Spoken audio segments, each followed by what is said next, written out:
Hi hello ನಮಸ್ತೆ ಎಲ್ರಿಗೂ ನಮಸ್ಕಾರ. ನನ್ನ ಹೆಸರು ಹರಿಪ್ರಸಾದ್, ಟಾಟಾ ಮೋಟರ್ಸ್ ಇಂದ. ಟಾಟಾ ಮೋಟರ್ಸ್ ಅಲ್ಲಿ ಇವತ್ತೊಂದು ಸುದಿನ ಅಂತ ಹೇಳ್ಬೋದು. ಏನಕ್ಕಪ್ಪ ಅಂತಂದ್ರೆ ದ ಮೋಸ್ಟ್ ಆಸ್ಪಿರೇಟೆಡ್ ವೆಹಿಕಲ್, ಎಲ್ಲರೂ ಬಹಳ ನಿರೀಕ್ಷೆಯಿಂದ ಕಾಯ್ತಿದ್ದ ಒಂದು ಗಾಡಿನ ನಾವು ಟಾಟಾ ಮೋಟರ್ಸ್ ಇಂದ ಲಾಂಚ್ ಮಾಡಿದ್ವಿ. ಕಮರ್ಷಿಯಲ್ ಗಾಡಿ. ಆ ಕಮರ್ಷಿಯಲ್ ಗಾಡಿ ಏಸ್ ಪ್ರೋ. ನೀವು ನೋಡ್ಬೋದು ಟಾಟಾ ಮೋಟರ್ಸ್ ಅಲ್ಲಿ ಲಾಂಚ್ ಮಾಡಿರುವ ಏಸ್ ಪ್ರೋ ಗಾಡಿಗಳು ನಿಮ್ಮ ಕಣ್ಮುಂದೆ ಕಾಣಿಸ್ತಾ ಇದೆ. ಇದರಲ್ಲಿ 3 ಡಿರೈವೇಟಿವ್, 3 ವೇರಿಯಂಟ್ಸ್ ಲಾಂಚ್ ಮಾಡಿದೀವಿ. ಒಂದು ಪೆಟ್ರೋಲು, ಎರಡನೇದು ಏಸ್ ಪ್ರೋ ಇವಿ, ಮೂರನೇದು ಬೈ ಫ್ಯೂಯಲ್ ಗಾಡಿಗಳು. ಈ 3 ಗಾಡಿಗಳನ್ನ ಲಾಂಚ್ ಮಾಡಿದೀವಿ. ಎಷ್ಟೊಂದು ಕಾಲ್ಗಳು ಬಂತು ನಮಗೆ, ಎಷ್ಟೊಂದು ಫೀಡ್ಬ್ಯಾಕ್ ಕೂಡ ಸಿಗ್ತಾ ಇತ್ತು ನಮಗೆ. ಗಾಡಿ ತುಂಬಾ ಚೆನ್ನಾಗಿದೆ ಸರ್, ಅದ್ರ ಬಗ್ಗೆ ಇದ ನಿಮ್ಗೆ ಹೆಚ್ಚಿನ ಮಾಹಿತಿ ಬೇಕು ಅಂತ. ಸೊ ಈ ವಿಡಿಯೋ ಮಾಡ್ತಿರೋ ಮುಖ್ಯ ಉದ್ದೇಶನೇ ಇದು. ಆ ಗಾಡಿಗಳ ಕುರಿತಾದ ಮಾಹಿತಿ ಕೊಡ್ಲಿಕ್ಕೆ ನಾವು ಮಾಡ್ತಾ ಇದೀವಿ.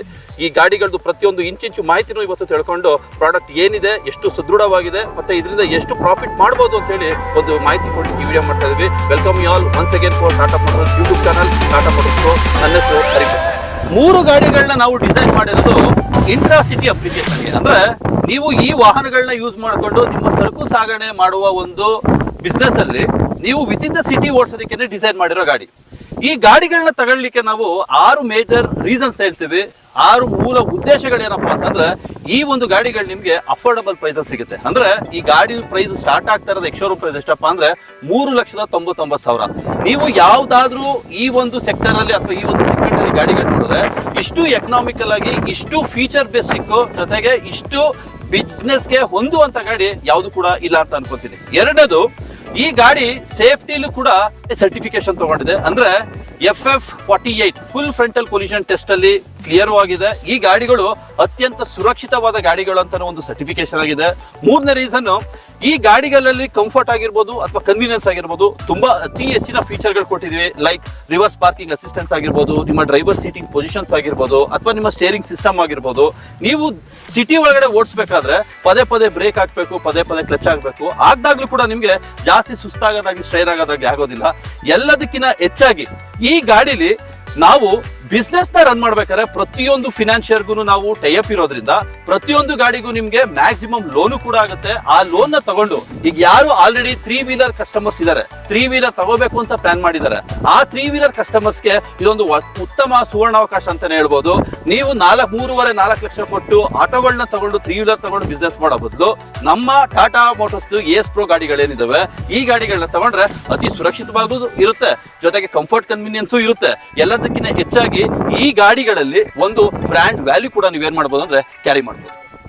ಏಸ್ ಪ್ರೋ ಅಲ್ಲಿ ನಾವು ಲಾಂಚ್ ಮಾಡಿರುವ ಇವಿ ವೆಹಿಕಲ್ ಈಗ ನಿಮ್ ಕಣ್ಮುಂದೆ ಕಾಣ್ತಾ ಇದೆ.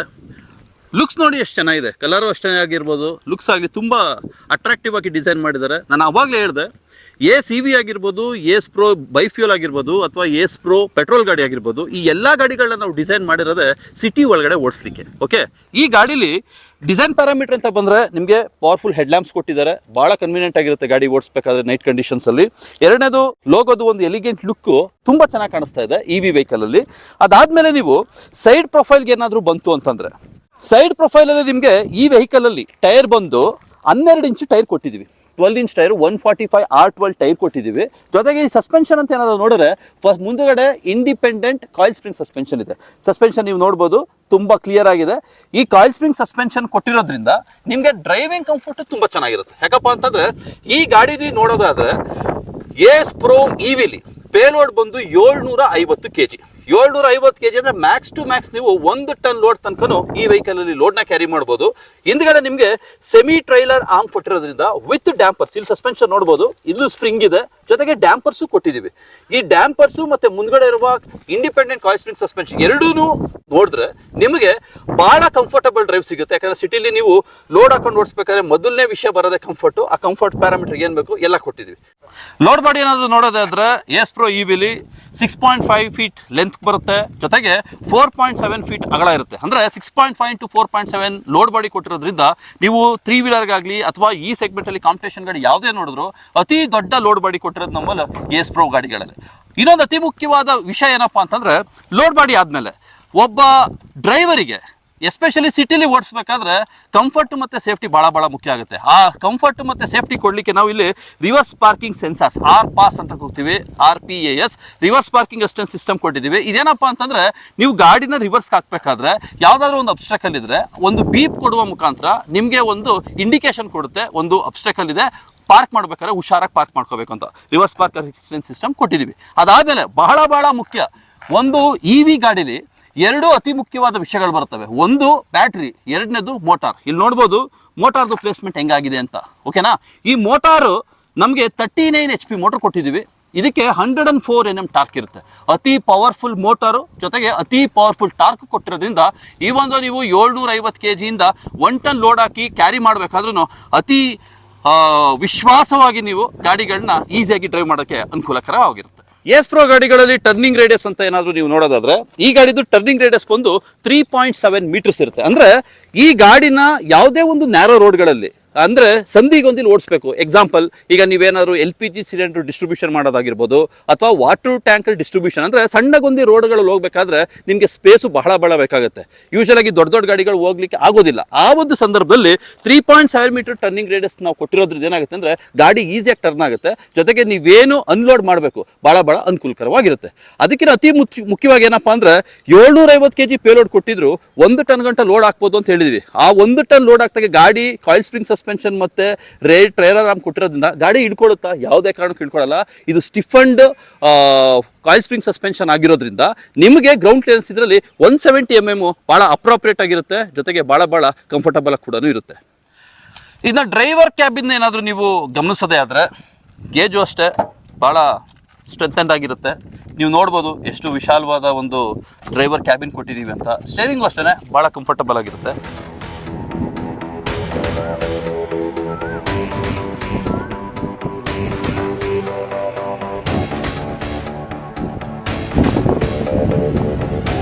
ಈಗ ನಾವು ಡ್ರೈವರ್ ಕ್ಯಾಬಿನ್ ಯಾವ ಥರ ಇದೆ ಅಂತ ಅರ್ಥ ಮಾಡ್ಕೊಳ್ಳೋ ಪ್ರಯತ್ನ ಮಾಡೋಣ. ಒಳಗಡೆ ಎಂಟ್ರ್ ಆಗೋದಕ್ಕೂ ಅಷ್ಟೇ ಭಾಳ ಈಸಿಯಾಗಿ ಎಂಟ್ರ್ ಆಗ್ಬೋದು. Ingres is very easy. ನೀವು ನೋಡ್ಬೋದು ಭಾಳ ಕಂಫರ್ಟಬಲ್ ಕೊಟ್ಟಿದ್ದಾರೆ. ಸೀಟಿಂಗ್ ಪೊಸಿಷನ್ಸ್ ನೋಡಿ ಎಷ್ಟು ಚೆನ್ನಾಗಿದೆ. ಈ ಸೀಟ್ನ ಅಡ್ಜಸ್ಟ್ ಮಾಡ್ಕೋಬೋದು ನೀವು ಹಿಂದೆ ಮುಂದೆ depending on your height adjust ಮಾಡ್ಕೋಬೋದು.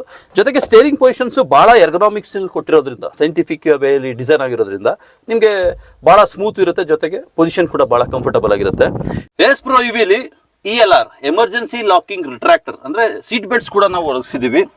ನಮ್ಮ ಮನವಿ ಏನಂದ್ರೆ ಎಲ್ಲ ವಾಹನ ಚಾಲಕರಿಗೆ ಸೀಟ್ ಬೆಲ್ಟ್ ಹಾಕೊಂಡೆ ಗಾಡಿ ಓಡಿಸಿ, ಸುರಕ್ಷತೆ ಕಾಪಾಡಿ. ಇಲ್ಲಿ ಅತಿ ಮುಖ್ಯವಾಗಿ 2 ವಿಷಯ ಮಾತಾಡಬೇಕಾಗುತ್ತೆ. ಒಂದು ಡ್ರೈವ್ ಮೋಡ್ಸ್. N ಅಂದರೆ ನ್ಯೂಟ್ರಲ್. ಇಲ್ಲಿ ನೋಡ್ಬೋದು ನೀವು ನಾಬ್ ಕೊಟ್ಟಿದ್ದೀವಿ, ಡ್ರೈವಿಂಗ್ ನಾಬ್ ಅಂತೀವಿ ಇದನ್ನ. Neutral mode, reverse mode, sports mode, drive mode. Drive mode regular mode ಆಗಿರುತ್ತೆ. ಸ್ಪೋರ್ಟ್ಸ್ ಮೋಡ್ ಅಂದರೆ ನಿಮಗೆ ಗಾಡೀಲಿ ಅಧಿಕವಾದ ಪವರ್ ಒದಗಿಸುತ್ತೆ. ಜೊತೆಗೆ ಗಾಡಿ ಅತಿ ವೇಗವಾಗಿ ಚಲಿಸುವ ಒಂದು ವ್ಯವಸ್ಥೆನ ಈ ಗಾಡೀಲಿ ಮಾಡ್ಕೊಟ್ಟಿದ್ವಿ. R ಅಂದರೆ ರಿವರ್ಸ್, ಗಾಡಿನ ರಿವರ್ಸ್ ಹಾಕ್ಬೇಕು, ರಿವರ್ಸ್ ಮೋಡ್ ಹಾಕೊಂಡು ಡ್ರೈವ್ ಮಾಡಬೇಕು. N ಅಂತಂದರೆ ನ್ಯೂಟ್ರಲ್. ಇದು ಭಾಳ ಈಸಿಯಾಗಿ ಆಪ್ರೇಟ್ ಆಗುವ ಒಂದು ಸಾಧನ. ರೀಜನರೇಟಿವ್ ಬ್ರೇಕಿಂಗ್ ಅಂತ ಕೊಟ್ಟಿದ್ದು ಕಾಣುತ್ತೆ. ಈ ರೀಜನರೇಟಿವ್ ಬ್ರೇಕಿಂಗ್ ಮೂಲ ಉದ್ದೇಶ ಏನಪ್ಪ ಅಂತಂದ್ರೆ ನಮ್ಮ ಗಾಡಿನ ರೇಂಜು ಜಾಸ್ತಿ ಮಾಡೋದೇ ಇದ್ರ ಮೂಲ ಉದ್ದೇಶ ಅಂತಾನೆ ಹೇಳ್ಬೋದು. ಏನಪ್ಪಾ ಅಂತಂದ್ರೆ ರೀಜನರೇಟಿವ್ ಬ್ರೇಕಿಂಗು ಅತಿ ಮುಖ್ಯವಾಗಿ 2 ರೀತಿಯಲ್ಲಿ ಆಪರೇಟ್ ಆಗುತ್ತೆ. ಒಂದು, ಇಲ್ಲಿ ನೋಡ್ಬೋದು ನೀವು, ಇದು ಬ್ರೇಕ್ ಪೆಡಲ್, ಇದು ಆಕ್ಸಿಲೇಟರ್ ಪೆಡಲ್. ನೀವು ಯಾವಾಗ ಬ್ರೇಕಿಂಗ್ ಮಾಡ್ತೀರಾ, ಬ್ರೇಕಿಂಗ್ ಮಾಡಿದಾಗ ನಿಮ್ಮ ಡಿಸ್ಕ್, ವೀಲಲ್ಲಿರುವ ಡಿಸ್ಕ್ ಮತ್ತೆ ನಿಮ್ಮ ಬ್ರೇಕ್ ಕ್ಯಾಲಿಪರ್ ಫ್ರಿಕ್ಷನ್ಗೆ ಒಳಗಾಗುತ್ತೆ, ಅಂದ್ರೆ ಹೋಲ್ಡ್ ಮಾಡುತ್ತೆ. ಇದು ವೀಲ್ ಡಿಸ್ಕ್ ಅಂತಂದ್ರೆ ಇದು ಕ್ಯಾಲಿಪರ್ ಅಪ್ಲೈ ಮಾಡಿದಾಗ ಫ್ರಿಕ್ಷನ್ ಏನ್ ಜನರೇಟ್ ಆಗುತ್ತಲ್ಲ, ಈ friction leads to generation of heat energy. ಈ heat energy by means of a converter circuit ಏನಾಗುತ್ತೆ ಅಂದ್ರೆ ಎಲೆಕ್ಟ್ರಿಕಲ್ ಎನರ್ಜಿ ಆಗಿ ಕನ್ವರ್ಟ್ ಆಗಿ ಹೋಗಿ ಬ್ಯಾಟ್ರಿಗೆ ಸ್ಟೋರ್ ಆಗುತ್ತೆ. ಇದು ಒಂದು ವ್ಯವಸ್ಥೆ ನಮ್ಮ ಎನರ್ಜಿನ ಜಾಸ್ತಿ ಮಾಡ್ಲಿಕ್ಕೆ. ಎರಡನೇದೇನಪ್ಪ ಅಂತಂದ್ರೆ ನೀವು ಎಕ್ಸಿಲೇಟರ್ ಮೇಲೆ ಕಾಲ್ ತೆಗೆದ್ರೆ, ಎಕ್ಸಿಲೇಟರ್ ಮೇಲೆ ಕಾಲ್ ತೆಗೆದಾಗ ಡಿಆಕ್ಸಿಲರೇಷನ್ ಅಂತ ಅಂತೀವಿ, ಅಂದ್ರೆ ಅದ ಕೋಸ್ಟಿಂಗ್ ಅಂತಾನು ಕೂಗ್ಬೋದು. ಈ ಕೋಸ್ಟಿಂಗ್ ಆಗ್ಬೇಕಾದ್ರೂ ಕೂಡ ನಿಮ್ಗೆ ಅತಿ ಹೆಚ್ಚಿನ ಎನರ್ಜಿ ಜನರೇಟ್ ಆಗಿ by means of converter circuit convert ಆಗಿ ಎಲೆಕ್ಟ್ರಿಕಲ್ ಎನರ್ಜಿ ಎಲ್ಲಿ ಸ್ಟೋರ್ ಆಗುತ್ತೆ ಅಂದ್ರೆ ಬ್ಯಾಟರಿ ಸ್ಟೋರ್ ಆಗುತ್ತೆ. ಅಂದ್ರೆ 5ರಿಂದ 8% ಅಷ್ಟು ರೇಂಜ್ ನಿಮ್ಗೆ ಈ ರೀಜನರೇಟಿವ್ ಬ್ರೇಕಿಂಗ್ ಏನಾಗುತ್ತೆ ಅಂದ್ರೆ ಜಾಸ್ತಿ ಆಗೋ ಒಂದು ಸಾಧ್ಯತೆ ಇರುತ್ತೆ. ನೆಕ್ಸ್ಟ್ ನೀವೇನಾದ್ರು ನೋಡಿದ್ರೆ ಇದು ಗ್ಲೋ ಬಾಕ್ಸ್, ಲಾಕಬಲ್ ಗ್ಲೋ ಬಾಕ್ಸ್ ಕೊಟ್ಟಿರ್ತೀವಿ ನಾವಿಲ್ಲಿ. ಈ ಲಾಕಬಲ್ ಗ್ಲೋ ಬಾಕ್ಸ್ ಅಲ್ಲಿ ಒಂದು ಡಾಕ್ಯುಮೆಂಟ್ಸ್ ಆಗಿರ್ಬೋದು ಅಥವಾ ಯಾವ್ದಾದ್ರು ಸಣ್ಣ ಪುಟ್ಟ ವ್ಯಾಲ್ಯೂಬಲ್ಸ್ ಆಗಿದ್ರೆ ಆರಾಮಾಗಿ ಇಟ್ಕೊಂಡು ಪ್ರಯಾಣ ಮಾಡ್ಲಿಕ್ಕೆ ಅತಿ. ಡಿಜಿಟಲ್ ಇನ್ಸ್ಟ್ರೂಮೆಂಟ್ ಕ್ಲಸ್ಟರ್ ಯಾವ ತರ ಡಿಸ್ಪ್ಲೇ ಆಗುತ್ತೆ ಅಂತ ನೋಡ್ಬೋದು. ನೋಡಿ, ಭಾಳ ಈಸಿಯಾಗಿ ಕಾಣುತ್ತೆ ನಿಮಗೆ. ರೇಂಜ್ ಎಷ್ಟಿದೆ ಅಂತ ಕಾಣುತ್ತೆ. ಇನ್ನು 71% ಬ್ಯಾಟ್ರಿ ಇದೆ. ಟೈಮ್ ತೋರಿಸುತ್ತೆ. ಯಾವ ಮೋಡಲ್ಲಿದೆ ಈ ಡ್ರೈವ್ ಮೋಡ್ಸಲ್ಲಿ ನಾನು ಹೇಳಿದ್ನಲ್ಲ, ನ್ಯೂಟ್ರಲ್ಲು, ಡ್ರೈವು, ಸ್ಪೋರ್ಟ್ಸ್ ಮತ್ತು ರೇರ್ ಅಂತ. ನೀವು ಇಲ್ಲಿ ಮೋಡ್ಸ್ನ ಚೇಂಜ್ ಮಾಡ್ತಾ ಇದ್ದಂತೆ ಅಲ್ಲಿ ನಿಮಗೆ ಆ ಒಂದು ಯಾವ ಮೋಡಲ್ಲಿದೆ ಗಾಡಿ, ರಿವರ್ಸಲ್ಲಿ ಇದೆಯಾ, ನ್ಯೂಟ್ರಲಲ್ಲಿ ಇದೆಯಾ, ಭಾಳ ನೀಟಾಗಿ ಇಂಡಿಕೇಟ್ ಮಾಡುತ್ತೆ. ಓಕೆ, ಟೋಟಲ್ ಕಿಲೋಮೀಟರ್ಸ್ ಎಷ್ಟು ಡ್ರೈವ್ ಆಗಿದೆ ಅನ್ನೋದು ಕೂಡ ನಿಮಗೆ ತೋರಿಸುತ್ತೆ. ಅಲ್ಲಿ ರೆಡಿ ಅಂತ ಒಂದು ಇಂಡಿಕೇಶನ್ ತೋರಿಸ್ತಾ ಅಂದರೆ ಒಂದು ಲೆಟ್ರಿಂಗ್ ತೋರಿಸ್ತಾ ಇದೆ. ಆ ರೆಡಿ ಅಂದ್ರೆ ಏನಪ್ಪ ಅರ್ಥ ಅಂತಂದರೆ, ನೀವು ಐಸ್ ವೆಹಿಕಲ್ಸಲ್ಲಿ ಯಾವ ಥರ ಗಾಡಿ ಸ್ಟಾರ್ಟ್ ಮಾಡ್ತೀರೋ, ಇಗ್ನಿಷನ್ ಮತ್ತು ಕ್ರ್ಯಾಂಕ್ ಮಾಡೋದು ಯಾವ ಸ್ಟಾರ್ಟ್ ಮಾಡ್ತೀರೋ ಅದೇ ಥರ ಇದರಲ್ಲೂ ಸ್ಟಾರ್ಟ್ ಮಾಡಿ ಆ ರೆಡಿ ಅಂತ ಬರೋ ತನಕನೂ ಗಾಡಿನ ನೀವು ಎಕ್ಸಿಲೇಟರ್ ಕೊಡೋ ಹಾಗಿಲ್ಲ. ಆ ಇಂಡಿಕೇಶನ್ ಬಂದಾದ್ಮೇಲೆ ನೀವು ಗಾಡಿನ ಮುಂದಕ್ಕೆ ಚಲಾವಣೆ ಮಾಡೋಕ್ಕೆ ಎಲ್ಲ ಒಂದು ವ್ಯವಸ್ಥೆ ಆಗ್ತದೆ. ಎಸ್ ಪ್ರೋ ಇವಿದು ಬ್ಯಾಟ್ರಿ ಕಾನ್ಫಿಗರೇಷನ್ ನೋಡೋದೇ ಆದರೆ ಲಿಥಿಯಂ ಅಯಾನ್ ಫಾಸ್ಫೇಟ್ ಬ್ಯಾಟ್ರೀಸ್ ಕೊಟ್ಟಿದ್ದೀವಿ. 14.4 kWh ಬ್ಯಾಟ್ರಿ ಕೆಪಾಸಿಟಿ ಇದೆ. ಈ ಒಂದು ಲಿಥಿಯಂ ಅಯಾನ್ ಫಾಸ್ಫೇಟ್ ಬ್ಯಾಟ್ರಿ ಎಷ್ಟು ಸೆಲ್ ಇದೆಯಪ್ಪ ಅಂತಂದ್ರೆ 29 ಸೆಲ್ ಬರುತ್ತೆ. 3 ಬ್ಯಾಟ್ರಿ ಮಾಡ್ಯೂಲ್ ಇರುತ್ತೆ. ಈ battery phosphate lithium ion phosphate batteries ಏನು ಕೊಟ್ಟಿದ್ದೀವಲ್ಲ, ಟೋಟಲಿ 8 ವರ್ಷ 1,75,000 ಕಿಲೋಮೀಟರ್ ವ್ಯಾರಂಟಿ ಕೊಟ್ಟಿದ್ದೀವಿ, which is highest in the segment. ನೀವು ಯಾವುದೇ ಒಂದು ಆಟೋಮೊಬೈಲ್ ಅಲ್ಲಿ ನೋಡಿದ್ರು ಕಮರ್ಷಿಯಲ್ ಸ್ಪೇಸ್ ಅಲ್ಲಿ 8 ವರ್ಷ 1,75,000 ಕಿಲೋಮೀಟರ್ ಬ್ಯಾಟ್ರಿ ವ್ಯಾರಂಟಿ ಆಪ್ಷನ್ ಎಲ್ಲೂ ಇಲ್ಲ. ಫಸ್ಟ್ ಟೈಮ್ ಇಂದ ಸೆಗ್ಮೆಂಟ್ ಕೊಟ್ಟಿರೋದು ಎಸ್ ಪ್ರೋ ಇವಿಗೆನೆ 8 ವರ್ಷ 1,75,000 ಕಿಲೋಮೀಟರ್ ಬ್ಯಾಟ್ರಿ ವ್ಯಾರಂಟಿನ ಒದಗಿಸಿದೀವಿ.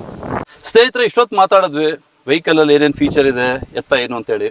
ಈಗ ಇಷ್ಟೆಲ್ಲ ಮಾತಾಡಾದ್ಮೇಲೆ ಒಂದು ಡ್ರೈವ್ ಮಾಡಿಲ್ಲ ಅಂತಂದ್ರೆ ನ್ಯಾಯ ಒದಗಿಸ್ದಂಗಾಗಲ್ಲ. ಬನ್ನಿ ಒಂದು ಚಿಕ್ಕ ಡ್ರೈವ್ ಮಾಡೋಣ. ಗಾಡಿದು ಸ್ಟೆಬಿಲಿಟಿ ಆಗಿರ್ಬೋದು, ಡ್ರೈವಿಂಗ್ ಕಂಫರ್ಟ್ ಆಗಿರ್ಬೋದು, ಯಾವ ಥರ ಇದೆ ಅಂತ ಒಂದು ವಿಷಯಗಳನ್ನ ಅರ್ಥ ಮಾಡ್ಕೊಳ್ಳೋಕ್ಕೆ ಓಡ್ ಬರೋಣ. Let's go for A drive. ಈಗ ಗಾಡಿ ಸ್ಟಾರ್ಟ್ ಮಾಡೋಣ, ಡ್ರೈವ್ ಹೆಂಗಿರುತ್ತೆ ಅಂತ ಒಂದು ಎಕ್ಸ್ಪೀರಿಯನ್ಸ್ ಮಾಡೋಣ ಅಂತ. ಓಕೆ, ನೋಡಿ ಗಾಡಿ ಸ್ಟಾರ್ಟ್ ಆಗಿದೆ. ಅಲ್ಲಿ ರೆಡಿ ಅಂತ ಬಂದಾದ್ಮೇಲೆ ಸಿಸ್ಟಮ್ ಚೆಕಿಂಗ್ ಅಂತ ಬರುತ್ತೆ. ಓಕೆ, ನೆಕ್ಸ್ಟ್ ಅಲ್ಲಿ ರೆಡಿ ಅಂತ ಬಂತು. ಈಗ ನೋಡಿ ರೆಡಿ ಅಂತ ಬಂದಾದ್ಮೇಲೆ you can start driving the vehicle. ಇಲ್ಲಿ NRDS ಅಂತ ಇದೆ, ನೀವು ನೋಡ್ಬೋದು. ನ್ಯೂಟ್ರಲ್ಲು, ರಿವರ್ಸು, ಡ್ರೈವಿಂಗ್ ಮತ್ತು ಸ್ಪೋರ್ಟ್ಸ್ ಮೋಡ್. ನಾನೀಗ ರಿವರ್ಸ್ ಮೋಡ್ಗೆ ಹಾಕಿದ್ದೀನಿ, ಕಾಣುತ್ತೆ ನಿಮಗೆ ರಿವರ್ಸ್ ಮೋಡ್ಗೆ ಹಾಕಿದ ತಕ್ಷಣ. ಓಕೆ, ಇನ್ನೊಂದು ಏನಾದ್ರು ಬಟನ್ ತಿರುಗಿಸಿದ್ರೆ ನೀವು ರೈಟ್ ಸೈಡ್ಗೆ D ಅಂತ ಹೋಗುತ್ತೆ. ಓಕೆ, ಆ D ಅಂತ ಬಂದರೆ ಡ್ರೈವಿಂಗ್ ಮೋಡ್, ನೀವು ಡ್ರೈವಿಂಗ್ ಸ್ಟಾರ್ಟ್ ಮಾಡ್ಬೋದು ಅಂತ. ನೆಕ್ಸ್ಟು S ಅಂತ ಇದೆ, ಸ್ಪೋರ್ಟ್ಸ್ ಮೋಡು. ಅದು ಗಾಡಿ ಸ್ವಲ್ಪ ಪವರ್ ಮಾಡೋರು ಓಡುತ್ತೆ ನಿಮಗೆ, ಅಂದರೆ ಸ್ಪೀಡು ಜಾಸ್ತಿ ಇರುತ್ತೆ, ಜೊತೆಗೆ ವೇಗನೂ ಕೂಡ ನಿಮಗೆ ನಾರ್ಮಲ್ ರೆಗ್ಯುಲರ್ ಸ್ಪೀಡ್ಗಿಂತ ಜಾಸ್ತಿ ಇರುತ್ತೆ. ಲೆಟ್ಸ್ ಗೋ ಫಾರ್ ಡ್ರೈವ್, ನೋಡೋಣ ಹೆಂಗಿರುತ್ತೆ ಡ್ರೈವ್ ಅಂತ. ನನ್ನ ಸೀಟ್ನ ನಾನು ಅಡ್ಜಸ್ಟ್ ಮಾಡ್ಕೊಂಡಿದ್ದೀನಿ. ಸೀಟ್ ಅಡ್ಜಸ್ಟ್ಮೆಂಟ್ ಲಿವರ್ ಕೂಡ ಕೊಟ್ಟಿದ್ದಾರೆ ಇಲ್ಲಿ. ಓಕೆ, ಸೀಟ್ ಅಡ್ಜಸ್ಟ್ಮೆಂಟ್ ಮಾಡ್ಕೊಂಡಿದ್ದೀವಿ. ಸ್ಟೇರಿಂಗ್ ಅಷ್ಟೇ ಭಾಳ ಸ್ಮೂತ್ ಆಗಿದೆ. ಸಿ ಹೌ ಕಂಫರ್ಟಬಲ್, ತುಂಬ ಚೆನ್ನಾಗಿದೆ ಗಾಡಿ. ಓಕೆ, ಈ ಗಾಡಿದು ಟಾಪ್ ಸ್ಪೀಡ್ ಬಂದು 55 ಕಿಲೋಮೀಟರ್. ಎಲ್ಲ ಎಸ್ ಪ್ರೋ ಗಾಡಿಗಳು ಪೆಟ್ರೋಲ್ ಆಗಿರ್ಬೋದು, ಬೈಫಿಯರ್ ಆಗಿರ್ಬೋದು ಅಥವಾ EV ಆಗಿರ್ಬೋದು, ಟಾಪ್ ಸ್ಪೀಡ್ ಬಂದು 55 ಕಿಲೋಮೀಟರ್ ಇರುತ್ತೆ. ಓಕೆ, ಜೊತೆಗೆ ಗಾಡಿ ಕಂಫರ್ಟಬಲ್, ತುಂಬ ಚೆನ್ನಾಗಿದೆ. ಇದನ್ನ ಹೇಳಿದ್ರೆ ಅರ್ಥ ಆಗಲ್ಲ, ಒಂದ್ಸರಿ ಗಾಡಿ ಓಡಿಸ್ಬೇಕು. ಓಡಿಸಾದ್ಮೇಲೆ ನೀವು ತೀರ್ಮಾನ ಮಾಡಿ ಎಷ್ಟು ಸ್ಮೂತ್ ಆಗಿದೆ ಗಾಡಿ ಅಂತ. ಈ ಗಾಡಿದು ರೇಂಜ್ ನಾವು ಸರ್ಟಿಫೈಡ್ ರೇಂಜ್ ಬಂದು 155 ಕಿಲೋಮೀಟರ್ ಅಂತೀವಿ. But 155 kilometre practical real world ಅಲ್ಲಿ ಕಷ್ಟ, ಬಿಕಾಸ್ ವೇರಿಯಸ್ ಪ್ಯಾರಾಮೀಟರ್ ಅದ್ರ ಇನ್ವಾಲ್ವ್ ಆಗಿರುತ್ತೆ. ಬಟ್ ನಮ್ಮ ಒಂದು ಅಂದಾಜಿನ ಪ್ರಕಾರ 120ರಿಂದ 140 ಕಿಲೋಮೀಟರ್ ಎಕ್ಸ್ಪೆಕ್ಟ್ ಮಾಡ್ತಾ ಇದ್ವಿ. ಇನ್ಫ್ಯಾಕ್ಟ್ ನಾವು ಓಡಿಸ್ತಾ ಇರುವ ಗಾಡಿಗಳು 120 ಇಂದ 140 ರೇಂಜ್ನ ಆಲ್ರೆಡಿ ಒದಗಿಸ್ತಾ ಇದೆ. ಓಕೆ, ಗಾಡಿ ತುಂಬಾ ಕಂಫರ್ಟಬಲ್ ಆಗಿದೆ, ನೀವು ಓಡಿಸ್ಬೋದು. ನೋಡಿ ಈಗ ಸ್ಪೋರ್ಟ್ಸ್ ಮೋಡ್ಗೆ ಹಾಕ್ತಾ ಇದ್ದೀನಿ. ಎಸ್ ಅಂತ ಬಂತು. ಓಕೆ, ಸದ್ಯಕ್ಕೆ ಗಾಡಿನ ಟರ್ನ್ ಮಾಡ್ಕೊಂಬಿಡೋಣ. ಟರ್ನ್ ಮಾಡ್ಕೊಂಬಿಟ್ಟು ಒಂದು ಸ್ಪೋರ್ಟ್ಸ್ ಮೋಡಲ್ಲೂ ಕೂಡ ಡ್ರೈವ್ ನೋಡೋಣ. ಗಾಡಿ ನೋಡಿ ಟರ್ನಿಂಗ್ ರೇಡಿಯಸ್ ಹೆಂಗಿದೆ ಅಂತ, 3.7 ಮೀಟರ್ಸು, ಬಹಳ ಕನ್ವೀನಿಯಂಟ್ ಟರ್ನಿಂಗ್ ರೇಡಿಯಸ್. ಈಗ ನಾನು ಸ್ಪೋರ್ಟ್ಸ್ ಮೋಡಲ್ ಇದೆ, ನೀವು ನೋಡ್ಬೋದು ಸ್ಪೀಡು ಹೆಂಗ್ ರೈಸ್ ಆಗ್ತಾ ಇದೆ ಅಂತ. ಡ್ರೈವಿಂಗ್ ಮೋಡಲ್ಲಿ ಓಡಿಸೋದಕ್ಕೂ ಸ್ಪೋರ್ಟ್ಸ್ ಮೋಡಲ್ಲಿ ಓಡಿಸೋದಕ್ಕೂ ಬಹಳ ವ್ಯತ್ಯಾಸ ಇದೆ. ಸ್ಪೀಡ್ ಜಾಸ್ತಿ ಇರುತ್ತೆ ಸ್ಪೋರ್ಟ್ಸ್ ಮೋಡಲ್ಲಿ, ಬಟ್ ರೇಂಜ್ ಕೂಡ ಬಿದ್ದೋಗುತ್ತೆ. ಅವಶ್ಯಕತೆಗಳ ತಕ್ಕಂಗೆ ನೀವು ಡ್ರೈವ್ ಮೋಡ್ ಮತ್ತು ಸ್ಪೋರ್ಟ್ಸ್ ಮೋಡ್ನ ಯೂಸ್ ಮಾಡೋದ್ರಲ್ಲಿ ಒಂದು ಅರ್ಥ ಇದೆ ಅಂತ ಅನ್ಕೋತೀನಿ ಫ್ರೆಂಡ್ಸ್. ಗಾಡಿ ತುಂಬಾ ಚೆನ್ನಾಗಿದೆ, ಗಾಡಿ ಓಡಿಸಿ ಒಂದ್ಸರಿ. ಸ್ಟೆಬಿಲಿಟಿ ಆಗಿರ್ಬೋದು, ಕಂಫರ್ಟ್ ಆಗಿರ್ಬೋದು, ಬ್ರೇಕಿಂಗ್ಸ್ ನೋಡಿ, ಬ್ರೇಕಿಂಗ್ಸು ಅಷ್ಟೇ ಬಹಳ ಎಫೆಕ್ಟಿವ್ ಆಗಿದೆ. ನೋ ಕಾಂಪ್ರಮೈಸ್ ಸೇಫ್ಟಿ ಮತ್ತು ಕಂಫರ್ಟಲ್ಲಿ.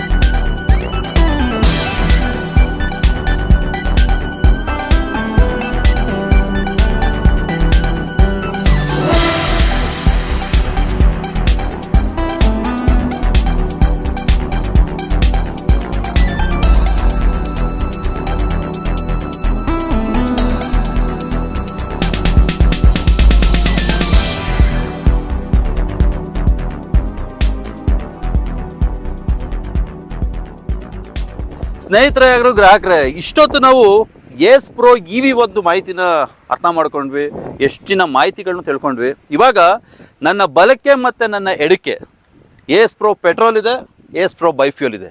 ನಾನು ಆಗಲೇ ಹೇಳ್ದಂತೆ ಏಸ್ ಪ್ರೋ ಡಿರೈವೇಟಿವ್ಸ್ 3, ಒಂದು ಪೆಟ್ರೋಲಲ್ಲಿ, ಒಂದು ಬೈಫ್ಯೂಲಲ್ಲಿ, ಒಂದು EVಲಿ. ಇಷ್ಟೊತ್ತು EV ತಿಳ್ಕೊಂಡಾದ್ಮೇಲೆ ಈ 2 ಪೆಟ್ರೋಲ್ ಮತ್ತು ಬೈಫ್ಯೂಲಲ್ಲಿ ಏನೇನು ತಾಕತ್ತಿದೆ ಗಾಡೀಲಿ, ಪ್ರತಿಯೊಂದು ವಿಷಯನೂ ಅರ್ಥ ಮಾಡ್ಕೊಳ್ತಾ ಹೋಗೋಣ. ಮೊದಲನೇದಾಗಿ ನಾವೇನಾದರೂ ಇಂಜಿನ್ನ ಅಂಶಗಳನ್ನ ಗಮನಿಸೋದೇ ಆದರೆ ಪೆಟ್ರೋಲಲ್ಲಿ ಮತ್ತು ಬೈಫ್ಯೂಲಲ್ಲಿ ಎರಡರಲ್ಲೂ ಕೂಡ ನಾವು 694cc ಇಂಜಿನ್ನ ಅಳವಡಿಸಿದ್ದೀವಿ. ಈ 694cc ಜೊತೆಗೆ ಎರಡೂ ಗಾಡಿಗಳಲ್ಲಿ ಬರೋದು 2 ಸಿಲಿಂಡ್ರು. ಪೆಟ್ರೋಲಲ್ಲಿ ಏನಾದರೂ ನೀವು ತಗೊಂಡ್ರೆ 30 HP ಪವರ್ ಬರುತ್ತೆ, 55 Nm ಟಾರ್ಕ್ ಇರುತ್ತೆ. ನೀವೇನಾದರೂ ಬೈಫ್ಯೂಲಲ್ಲಿ ಹೋದರೆ ಇದರಲ್ಲೂ ಕೂಡ 694cc 2 ಸಿಲಿಂಡ್ರು, ಪವರ್ ಬಂದು 25 HP ಇರುತ್ತೆ, ಜೊತೆಗೆ ನಿಮ್ಮದು ಟಾರ್ಕ್ ಬಂದು 51 Nm ಇರುತ್ತೆ. ಏಸ್ ಪ್ರೋ ಪೆಟ್ರೋಲ್ ಮತ್ತು ಏಸ್ ಪ್ರೋ ಬೈಫ್ಯೂಲ್ದು ನೀವೇನೋ ಫ್ಯೂಯಲ್ ಟ್ಯಾಂಕ್ ಕೆಪಾಸಿಟಿನ ಏನಾದರೂ ಗಮನಿಸೋದೇ ಆದರೆ ಪೆಟ್ರೋಲಲ್ಲಿ ನಮಗೆ 10 ಲೀಟ್ರ್ ಫ್ಯೂಯಲ್ ಟ್ಯಾಂಕ್ ಕೆಪಾಸಿಟಿ ಇದೆ. ಅದೇ ನೀವೇನಾದರೂ ಏಸ್ ಪ್ರೋ ಬೈಫ್ಯೂಲ್ಗೆ ಬಂತಂದರೆ CNG ಟ್ಯಾಂಕ್ ಕೊಟ್ಟಿರ್ತೀವಿ 8 kgದು, ಜೊತೆಗೆ ಪೆಟ್ರೋಲ್ ನಿಮಗೆ 5 ಲೀಟ್ರ್ ಟ್ಯಾಂಕ್ ಕೆಪಾಸಿಟಿ ಕೊಟ್ಟಿರ್ತೀವಿ. ಇದ್ರ ಜೊತೆಗೆ ನಾವು ಫುಲ್ ಟ್ಯಾಂಕ್ ಆಫ್ ಪೆಟ್ರೋಲು ಮತ್ತು ಫುಲ್ ಟ್ಯಾಂಕ್ ಆಫ್ CNG ಏನಾದರೂ ಫಿಲ್ ಮಾಡಿದ್ದೆ ಆದರೆ ಏಸ್ ಪ್ರೋ ಬೈಫ್ಯೂಲ್ ಗಾಡೀಲಿ ನಾವೇನಿಲ್ಲ ಅಂದ್ರೆ 300 ಕಿಲೋಮೀಟ್ರ್ ರೇಂಜ್ ತನಕ ಓಡಿಸ್ಬೋದು. ಅಂದರೆ 300 ಕಿಲೋಮೀಟ್ರ್ ಓಡಿಸ್ಬೋದು ನೀವು. ಹೆಂಗಪ್ಪ ಅಂತಂದರೆ ಪೆಟ್ರೋಲು ನಾವು ಹೇಳ್ತಾ ಇರುವ ಮೈಲೇಜು ಮತ್ತು ಟೆಸ್ಟಿಂಗ್ ಮಾಡಿದಾಗೆಲ್ಲ ಮೈಲೇಜು ಪ್ರೂವ್ ಆಗಿರೋದು 1 ಲೀಟ್ರಿಗೆ 20 ಕಿಲೋಮೀಟ್ರ್ ಮೈಲೇಜ್ ಬರುತ್ತೆ. ಬೈಫ್ಯೂಲಲ್ಲಿ ನಿಮಗೆ 1 kg CNGಗೆ ಏನಿಲ್ಲ ಅಂದರೂ 30ರಿಂದ 32 ಕಿಲೋಮೀಟ್ರ್ ಮೈಲೇಜ್ ಬರ್ತಾ ಇದೆ. ಅಂದರೆ ಓವರ್ ಆಲ್ ನೀವೇನಾದರೂ ನೋಡಿದ್ರೆ ಒಂದು ಫುಲ್ ಟ್ಯಾಂಕ್ ಆಫ್ ಪೆಟ್ರೋಲ್ ಮತ್ತು ಒಂದು ಫುಲ್ ಟ್ಯಾಂಕ್ ಆಫ್ CNGನ ಫಿಲ್ ಮಾಡಿದ್ದೆ ಆದರೆ ನೀವು ಬೈಫ್ಯೂಲಲ್ಲಿ 300 ಕಿಲೋಮೀಟ್ರ್ ಓಡಿಸ್ಬೋದು.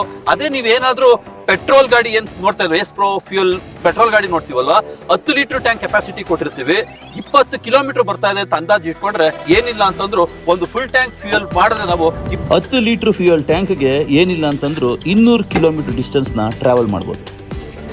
ಎರಡು ಗಾಡಿಗಳು ಸೇಫ್ಟಿ ಟೆಸ್ಟ್ ಕ್ಲಿಯರ್ ಮಾಡಿದೆ. FF48 ಅಂತ ಅಂದರೆ ಫುಲ್ ಫ್ರಂಟಲ್ ಕೊಲಿಷನ್ 48 ಒಂದು ಸೇಫ್ಟಿ ಟೆಸ್ಟ್ ಸರ್ಟಿಫಿಕೇಶನ್ ಅದು ಎರಡು ಗಾಡಿನೂ ಕ್ಲಿಯರ್ ಮಾಡಿದೆ. ಅಂದರೆ ಸಿಟಿಲಿ ಓಡಿಸ್ಬೇಕಾದ್ರೆ ಕ್ರ್ಯಾಶ್ ಟೆಸ್ಟ್ ಮಾಡಿ ಸರ್ಟಿಫೈ ಮಾಡಿರುವ ಮೊದಲನೇ ಗಾಡಿ ಇದು ಅಂತಲೇ ಹೇಳ್ಬೋದು SUV ಕಾರ್ಗೋ ಸೆಗ್ಮೆಂಟಲ್ಲಿ. ಮತ್ತು ನೀವು ಟೈರ್ಗಳ ವಿಷಯವಾಗಿ ಏನಾದರೂ ನೋಡೋದಾದರೆ ಎರಡು ಗಾಡಿಗಳು ಬರೋದು 12 ಇಂಚ್ ಟೈರು, ಎರಡು ಗಾಡಿಗಳಲ್ಲೂ 170 Nm ಗ್ರೌಂಡ್ ಕ್ಲಿಯರೆನ್ಸ್ ಇರುತ್ತೆ.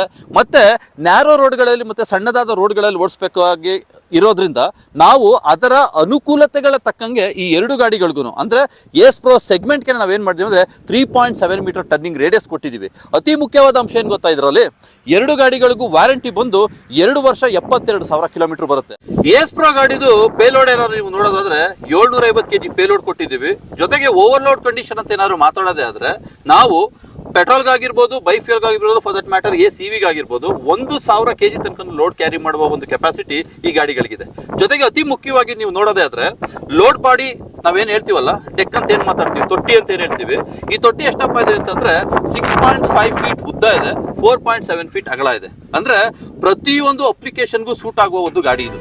ಇಷ್ಟು ಮಾಹಿತಿಗಳನ್ನೆಲ್ಲ ಕೇಳಾದ್ಮೇಲೆ ಕೊನೆಗೆ ನಮ್ಗೆ ಉಳ್ಕೊಳ್ಳೋದು ಒಂದೇ ಪ್ರಶ್ನೆ, ಈ ಗಾಡಿನ ತಗೊಳ್ಳೋದಕ್ಕೆ ಒಂದು 5 ಇಂಪಾರ್ಟೆಂಟ್ ರೀಸನ್ಸ್ ಏನಾದ್ರು ಹೇಳಿ ಅಂತಂದ್ರೆ ಅದರ ಮೊದಲನೇದೇನಂದ್ರೆ, ಎರಡು ಗಾಡಿಗಳು ನಾವೇನು ನಿಲ್ಸಿದ್ವಲ್ಲ ಇದ್ರ ಜೊತೆಗೆ EVನೂ ಸೇರಿಸೋದಾದ್ರೆ ದಿಸ್ ಈಸ್ ಅಫೋರ್ಡಬಲ್ ವೆಹಿಕಲ್. ಅಂದ್ರೆ ಈ ಗಾಡಿದು ಪ್ರೈಸ್ ಕಡಿಮೆ, ಈ ಗಾಡಿದು EMI ಕಡಿಮೆ, ಈ ಗಾಡಿಗೆ ನೀವು ಕಟ್ಟಬೇಕಾಗಿರೋ ಡೌನ್ ಪೇಮೆಂಟ್ ಕಡಿಮೆ. ಯಾಕಂದ್ರೆ ಈ ಗಾಡಿದು ಪ್ರೈಸ್ ನಿಮಗೆ ಸ್ಟಾರ್ಟ್ ಆಗೋದೇ 3.99 lakhs ಇಂದ.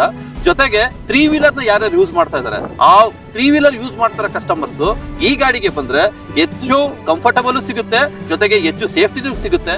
ಎರಡನೇ ಇಂಪಾರ್ಟೆಂಟ್ ರೀಸನ್ ಏನಪ್ಪಾ ಈ ಗಾಡಿ ಕೊಡ್ಬೇಕು ಅಂತಂದ್ರೆ, ಒಂದು ಮೈಲೇಜು ಅತ್ಯಧಿಕ ಮೈಲೇಜ್ ಬರುತ್ತೆ. CNG ಬೈಫ್ಯೂಲ್ ಏನಾದ್ರು ಹೋಯ್ತು ಅಂತಂದ್ರೆ ನಿಮಗೆ 30ರಿಂದ 32 ಕಿಲೋಮೀಟರ್ ಸರ್ಟಿಫೈಡ್ ಮೈಲೇಜ್ ಇದೆ. ನೀವೇನಾದ್ರು ಏಸ್ ಪ್ರೋ ಪೆಟ್ರೋಲ್ ಹೋಗ್ತೀರಿ ಅಂತಂದ್ರೆ 20 ಕಿಲೋಮೀಟರ್ ಮೈಲೇಜ್ ಇದೆ. ಮೂರನೇ ಅತಿ ಮುಖ್ಯವಾದ ರೀಸನ್ ಏನಪ್ಪಾ ಅಂತಂದ್ರೆ ಇದು ವೆಹಿಕಲ್ ಬಂದು ಬಹಳ ಕಂಫರ್ಟಬಲ್ ಆಗಿರುತ್ತೆ. ನೀವು ನೋಡಿ ಕ್ಯಾಬಿನ್ ಏನಾದ್ರು ನೋಡಿದ್ರೆ 3 ವೀಲರ್ಗಿಂತ ಕಂಫರ್ಟಬಲ್ ಇದೆ. ಸ್ಟೇರಿಂಗ್ ವೀಲ್ ಇರೋದ್ರಿಂದ ಡ್ರೈವಿಂಗ್ ಹ್ಯಾಂಡಲ್ ಅಂತ ಏನು ಬರೋದಿಲ್ಲ ಇದರಲ್ಲಿ. ಸ್ಟೇರಿಂಗ್ ವೀಲ್ ಇರೋದ್ರಿಂದ ನೀವು ಸಿಟಿ ಒಳಗಡೆ ಎಷ್ಟೇ ಲೋಡ್ ಹಾಕೊಂಡು ಗಾಡಿ ಓಡಿಸಿದ್ರು ನಿಮ್ಗೆ ಭುಜ ನೋವು ಬರೋದಾಗ್ಲಿ ಅಥವಾ ಕಾಲು ಕೈ ನೋವು ಬರೋದಾಗ್ಲಿ ಆಗೋದಿಲ್ಲ. ಎರಡನೇದೇನಪ್ಪ ಅಂತಂದ್ರೆ ಈ ಕಂಫರ್ಟಬಲ್ ಪ್ಯಾರಾಮೀಟರ್ ಮಾತಾಡೋದಾದ್ರೆ ಮುಂದ್ಗಡೆ ಇಂಡಿಪೆಂಡೆಂಟ್ ಕಾಯಿಲ್ ಸ್ಪ್ರಿಂಗ್ ಸಸ್ಪೆನ್ಷನ್ ಇದೆ, ಹಿಂದ್ಗಡೆ ಟ್ರೈಲರ್ ಆರ್ಮ್ ಸಸ್ಪೆನ್ಷನ್ ಕೊಟ್ಟಿರೋದ್ರಿಂದ ವಿತ್ ಡ್ಯಾಂಪರ್ ಕೊಟ್ಟಿರೋದ್ರಿಂದ ನಿಮ್ಗೆ ಸಸ್ಪೆನ್ಷನಾಲಿಟಿನೂ ಸ್ಮೂತ್ ಆಗಿರುತ್ತೆ. ಜೊತೆಗೆ ಗಾಡಿ ಸಿಟಿಲಿ ಓಡಿಸ್ತಾ ಇದ್ರು ಕೂಡ ನಿಮ್ಗೆ ಕಂಫರ್ಟಬಲ್ನೆಸ್ ತುಂಬಾ ಜಾಸ್ತಿ ಇರುತ್ತೆ. ಇದು ಮೂರನೇ ರೀಸನ್. ನಾಲ್ಕನೇ ಅತಿ ಮುಖ್ಯ ರೀಸನ್ ಏನಪ್ಪಾ ಅಂತಂದ್ರೆ ಈ ಗಾಡಿ ಬಂದು ಸೇಫ್ಟಿ ಏನಕ್ಕಪ್ಪ ಅಂತಂದ್ರೆ ನೀವೇನೋ 3-ವೀಲರ್ ಏನಾದ್ರು ಕಂಪೇರ್ ಮಾಡೋದೇ ಆದ್ರೆ 3-ವೀಲರ್ ಅಲ್ಲಿ 3 ಚಕ್ರ ಇರುತ್ತೆ. ನೀವು ಹೆವಿ ಲೋಡ್ ಹಾಕಿದಾಗ ಗಾಡಿ ಅಷ್ಟು ಸ್ಟೇಬಲ್ ಆಗಿರೋದಿಲ್ಲ, ಬಟ್ ಈ ಗಾಡಿ ಬಹಳ ಸ್ಟೇಬಲ್ ಇರುತ್ತೆ. ಜೊತೆಗೆ ಇದು FF48 ಕ್ರಾಶ್ ಟೆಸ್ಟ್ ನ ಪಾಸ್ ಆಗಿರೋದ್ರಿಂದ ಸಿಟಿ ಒಳಗಡೆ ನಿಮ್ಗೆ ಮ್ಯಾಕ್ಸಿಮಮ್ ಟ್ರಾವೆಲಿಂಗ್ ಸ್ಪೀಡ್ 55 ಕಿಲೋಮೀಟರ್ ಕೂಡ ಕೊಟ್ಟಿರೋದ್ರಿಂದ ನೀವು ನಿಮ್ಮ ಡೆಸ್ಟಿನಿನ ಫಾಸ್ಟ್ ಆಗಿ ರೀಚ್ ಆಗ್ಬೋದು. ಪುನಃ ಸೆಕೆಂಡರಿ ಲೋಡ್ ನ ತಗೊಂಡು ಅಷ್ಟೇ ಬೇಗ ಬಂದು ಬೇರೆ ಯಾವ್ದಾದ್ರು ಕೆಲಸ ಇದ್ರೆ ಕೂಡ ನೀವು ಏನ್ ಮಾಡ್ಕೋಬಹುದು. ಅಂದ್ರೆ ಹೋಗೋದು ಸುರಕ್ಷಿತವಾಗಿರುತ್ತೆ, ಬರೋದು ಕೂಡ ಬಹಳ ಸುರಕ್ಷಿತವಾಗಿರುತ್ತೆ ಈ ಗಾಡಿ. ಕೊನೆಯದಾಗಿ 5ನೆಯ ಅತಿ ಮುಖ್ಯವಾದ ರೀಸನ್ ಏನಪ್ಪಾ ಅಂತಂದ್ರೆ ಇಲ್ಲಿ ಗಾಡಿಲಿ ನಮ್ಮ ಏಸ್ ಪ್ರೋ ಗಾಡಿ ಏನು ಲಾಂಚ್ ಮಾಡಿದೀವಲ್ಲ, ಈ ಗಾಡಿದಲ್ಲಿ ಬಂದು ನಾವು ಈ ಗಾಡಿಗೆ ಕೊಟ್ಟಿರುವ ಲೋಡ್ ಬಾಡಿ ಬಹಳ ದೊಡ್ಡದು. 6.5 into 4.7 ಲೋಡ್ ಬಾಡಿ ಕೊಟ್ಟಿದ್ದೀವಿ. ಇದು ಯಾವುದೇ 3-ವೀಲರ್ ಕಂಪೇರ್ ಮಾಡಿದ್ರು ಇದೇ ಬಹಳ ದೊಡ್ಡದಾಗಿರೋ ಲೋಡ್ ಬಾಡಿ. ಜೊತೆಗೆ ಪೇಲೋಡ್ 750 kg ಇದೆ. ನೀವು 750 kg ಪೇಲೋಡ್ ಇದ್ರೂ ಸಹಿತ 1 ಟನ್ ತನಕ ಲೋಡ್ ಕ್ಯಾರಿ ಮಾಡೋ ಒಂದು ಎಲ್ಲಾ ಸದಾವಕಾಶ ಈ ಗಾಡಿ ಇರೋದ್ರಿಂದ ನೀವೇನೋ 3-ವೀಲರ್ ಅಲ್ಲಿ 1 ಟನ್ನು ಲೋಡ್ ಏನೋ ಹಾಕೊಂಡು ಓಡಿಸ್ಬೇಕಾದ್ರೆ ಏನಾಗುತ್ತೆ ಅಂದ್ರೆ ಗಾಡಿ ಹಿಂದಕ್ಕೆ ಲಿಫ್ಟ್ ಆಗೋ ಚಾನ್ಸಸ್ ಇರುತ್ತೆ. ಎಗೇನಲ್ಲೂ ಸೇಫ್ಟಿ ಇರೋದಿಲ್ಲ. ಬಟ್ ಇಲ್ಲಿ 4 ಚಕ್ರಗಳು ಇದ್ಕೊಂಡು 750 kg ಪೇಲೋಡು ಕೊಟ್ಟು ಜೊತೆಗೆ ದೊಡ್ಡ ಲೋಡ್ ಬಾಡಿ ಇರೋದ್ರಿಂದ ನೀವು ಜಾಸ್ತಿ ಲೋಡ್ ಹಾಕೊಂಡು ಅಷ್ಟೇ ಜಾಸ್ತಿ ಪ್ರಮಾಣವಾದ ಲಾಭ ಕೂಡ ಮಾಡೋದಕ್ಕೆ ಎಲ್ಲ ಒಂದು ಆಸ್ಪದ ಈ ಗಾಡಿಯಲ್ಲಿ ಕೊಟ್ಟಿದೀವಿ ಅಂತ ಹೇಳೋದಕ್ಕೆ ತುಂಬಾ ಇಷ್ಟಪಡ್ತೀನಿ.